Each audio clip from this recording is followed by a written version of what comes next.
Hello, Laura. My name is Ioana, and I am writing on my blog pisicapesârmă.ro. I have an 8-year-old daughter, and my question actually is on autonomy. On what can we do about the conflict that appears between, with the older child, I mean, between our need to know them safe and their need to get off the strings, to, I don't know, go at the store and buy something, or go at the school. For example, my daughter's school is not very close to our home. And right now, I cannot imagine the time when I will be able, not her, when I will be able to let her go by herself to school. I'm terrified about that moment. And this is my question: how can we encourage autonomy in bigger children, autonomy like doing things on their own that are, in our eyes, very risky? Well, obviously, your first job as a parent is to keep your child safe. You have to do that. So you're encouraging autonomy as a parent within healthy limits, right? Safety limits at each stage. And so you as the parent have the responsibility at each stage of figuring out what's a safe limit. You know, you're not going to let your 4-year-old cross the street by themselves, right? Because a 4-year-old actually can't evaluate traffic conditions. Whereas an 8-year-old probably can cross the street by herself. She can, actually, if she's well practiced in looking at the lights and making sure nobody's turning and has been taught. But how does a child go from being 4 to 8 and gain those skills and get well practiced? By doing it with us. So every time you cross the street with your 4-year-old, because of course one of the biggest risks is being killed by a car for a child. So with your 4-year-old and your 5-year-old and your 6-year-old and your 7-year-old, as you're crossing the street, you're narrating what you're doing. Oh, it's safe to cross. Let's make sure nobody's turning because they have a green light too, right? And so every single time you cross the street, you're practicing. And by the time your child is 8, you're saying, you be in charge when we cross the street. You show me how to do it. You be in charge. Great words to encourage autonomy. You be in charge. Show me how to do it. And your child will proudly take you through, and you can see whether she remembers to check that cars are turning, or, you know, whatever.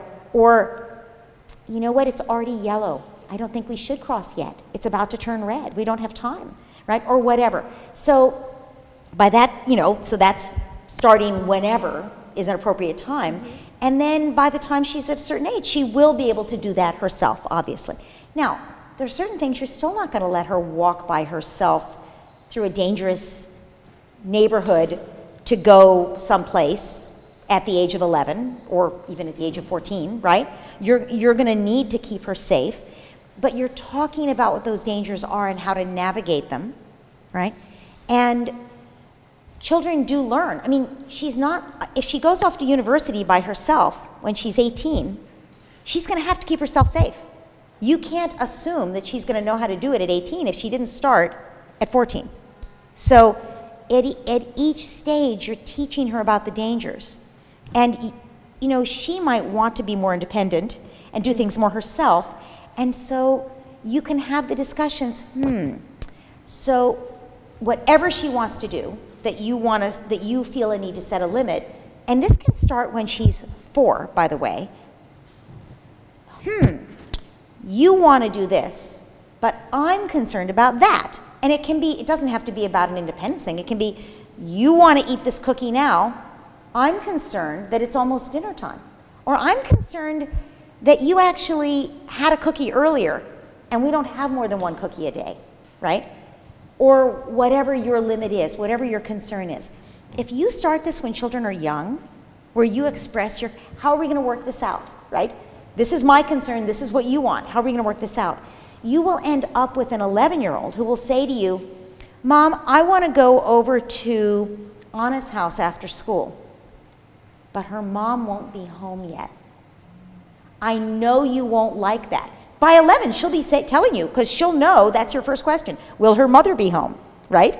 She'll know that, and she'll say, I know what you're going to ask. Her mother won't be home yet, but her mother will be home soon. I promise you we won't get into any trouble. Here's what we're going to do.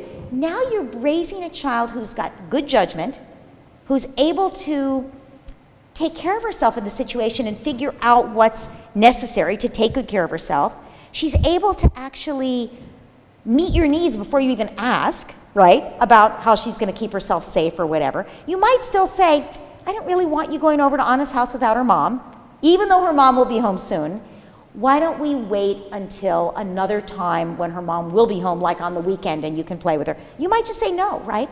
But you're going to find that you're going to have a child who is able to negotiate with you in a constructive way because she takes your concerns seriously, because you started early to say, here's what I need, this is what you want, how are we going to make this work, right? And you don't give up on the things that are important to you, right? Mm-hmm. But you try to find a way to meet both, find a win-win solution, right? And then when she's 14 or 17, right, she's practiced and she's also thought through what are the dangers in the situation, what would my mother say, right? Oh, my mother would be concerned about this or about that. How am I going to keep myself? And you just ask that question. I'm concerned about safety here. How are you going to keep yourself safe in this situation? And the earlier you start these discussions, the better. If you wait till she's 15, she will just roll her eyes, right? Like, Mom, no one else worries about this. You're the one who's always worried about this, even though all the mothers worry about it, and all the fathers too, right? She already does this sometimes, exactly. Rolling her eyes. Yes. So it's just for everybody, the earlier you start, the better, right? That you're listening to her concerns, but she has to listen to yours. But so with the 11-year-old, I would really listen. What is it she wants to do? She wants to walk to school by herself, let's say. But you don't think that's a safe thing. All children need a certain amount of autonomy where they get to make decisions within safe boundaries. And you could examine whether she's getting enough of that. Because I'm hearing there's some needs that aren't being met here, right? And so you could examine whether, is she allowed to make her own decisions about lots of things, even though the safety things, you put some parameters, right? Within those safe parameters, can she make her own decisions? That would be important. The other thing, she's only 8, it's true, but she might need already to do some of the things I recommend for kids who are a little older, like 11, 12, 13, 14, 15, 16. They need to take risks. Children need to take physical risks. All children, but especially by the time they're in the teen years, but really all children.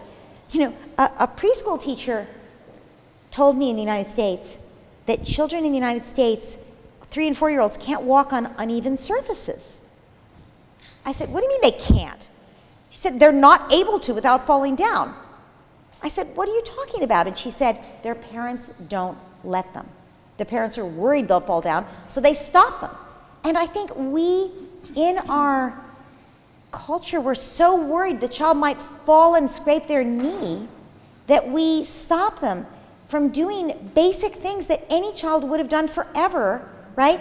I was a climber when I was little. I probably scared my parents terribly by climbing on everything, right? And, you know, other kids are runners, and you have to keep the child safe, climbers and runners and all of them. But we also have to let them do things that are a little bit on the risky side, because yes, they might fall and skin their knee, but there's a worse risk if we don't let them do those things. The worst risk is that they feel over-controlled. They feel that they're not ever allowed to make their own decisions. They can't walk on uneven surfaces. They don't feel like they're ever trying their wings. How will they develop their wings, right? Children need to physically push themselves. Push themselves may not be the way to say it, really, because we're not pushing them. It's them experimenting physically and testing themselves, right? They must do those things, some more than others. And if we don't let them, they will get angry and they will become rebellious. And you might have some of that going on. So how could you allow your daughter to do that in safe boundaries? When my daughter got that way, I said, you know what, I think we should try rock climbing. And there was a wall that they had in our in Brooklyn, New York, where I live, a wall that she could climb safely, where they hooked her up to belts and stuff, and they had teachers. And when someone would tell her to be careful, it wasn't me, it was the teacher. And she was allowed to advance as fast as her capability took her. And she loved to climb and go up high and do this and test herself. And I just think every child's different, but finding a way for them to take some physical risks often solves this problem.